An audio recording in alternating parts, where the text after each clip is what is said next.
ద్వైపాక్షిక వాణిజ్య ఒప్పందంపై భారత్, అమెరికా మధ్య సుదీర్ఘంగా చర్చలు జరుగుతున్నాయి. ఇరు దేశాల ప్రతినిధులు ఈ అంశంపై చర్చించేందుకు పలుమార్లు భేటీ అయినా ఏకాభిప్రాయం కుదరలేదు. ఈ నేపథ్యంలో అగ్రరాజ్యం కీలక సంకేతాలిచ్చింది.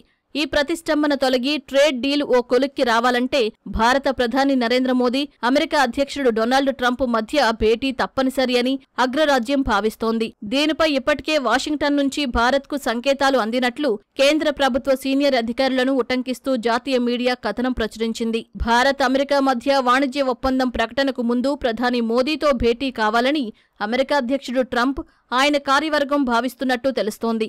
భారత విధానాల ప్రకారం అది సాధ్యం కాకపోవచ్చని సమాచారం.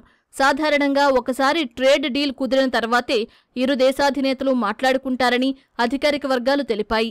ఒక్కోసారి పరిస్థితులు తారుమారు కావచ్చనే అభిప్రాయాన్ని వ్యక్తం చేశాయి. అమెరికాతో వాణిజ్య చర్చలకు భారత వాణిజ్య మంత్రి పీయూష్ గోయల్ నేతృత్వం వహిస్తున్నారు. ఇటీవల గోయల్ బృందం అగ్రరాజ్యానికి వెళ్లి అమెరికా వాణిజ్య ప్రతినిధి జెమిసన్ గ్రోవర్తో పలుమార్లు సమావేశాలు జరిపింది.